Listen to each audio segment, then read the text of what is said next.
बंधुगण नमस्कार। आपको आमर YouTube channel Odia tech rider को स्वागत। बंधुगण आम आज सुभद्रा योजना विषय रे कथा हेबा।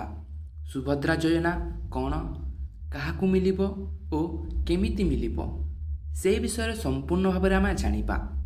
ता पूर्व गोटे रिक्वेस्ट अच्छी, जदि आपको आम भिडियोटा भल लगे ताहेले चैनल को सब्सक्राइब करके पाखर तो बेल आइकन को प्रेस करनेबे, जहाँफल एमती लाटेस्ट इनफॉरमेशनल वीडियो गुड़ाक पाइपर।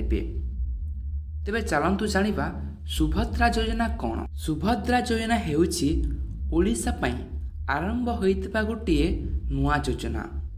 एही योजना ओडिशा रे भारतीय जनता पार्टी 2024 निर्वाचन पूर्व घोषणा करथिला।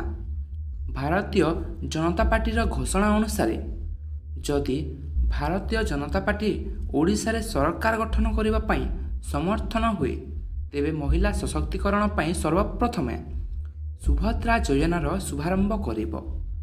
ओडिशा रे भारतीय जनता पार्टीर विपुल विजय पर ओडिशा रे सरकार गठन करथिला बीजेपी।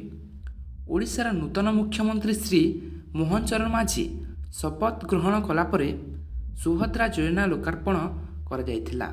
एही योजना महिलांकु आर्थिक रूप से सशक्त करने दिगरे बृहत भूमिका ग्रहण करिबो बोली सरकार आशा रखिछन्ति, जहाँफल ओडिशार महिला माने आर्थिक क्षेत्र में बहुत उपकृत हेबे एवं निज पारिवारिक जीविका निर्वाह करिबारे सक्षम हेबे बोली कहिसन्ति।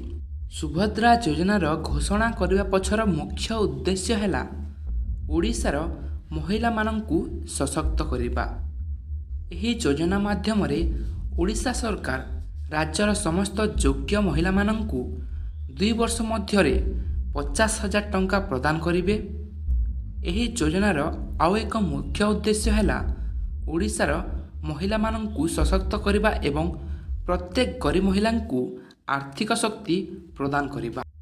राज्यर बीजेपी सरकार निजर निर्वाचनी प्रतिश्रुति पालन करी आसंता सेप्टेम्बर 17 तारिख राज्य में सुभद्रा योजना कार्यकारी करने निमंते निष्पत्ति नेइछि।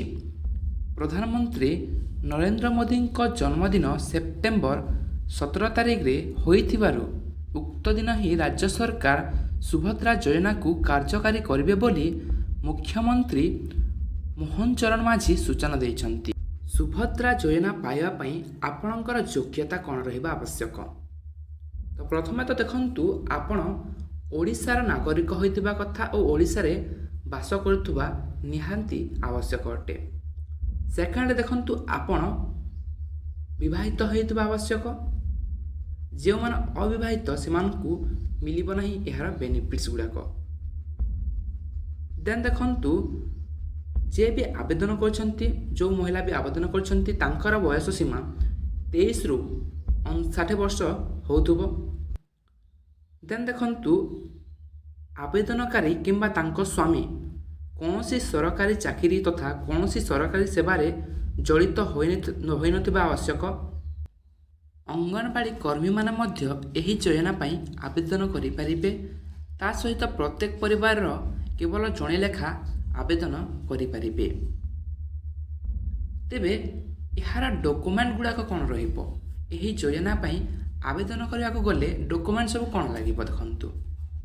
आधार कार्ड, ओडिशा बासिंदा प्रमाणपत्र, आय प्रमाणपत्र, जाति प्रमाणपत्र, ration card, bank passbook, voter ID card, passport आकार गोटे फोटो और गोटे मोबाइल नंबर।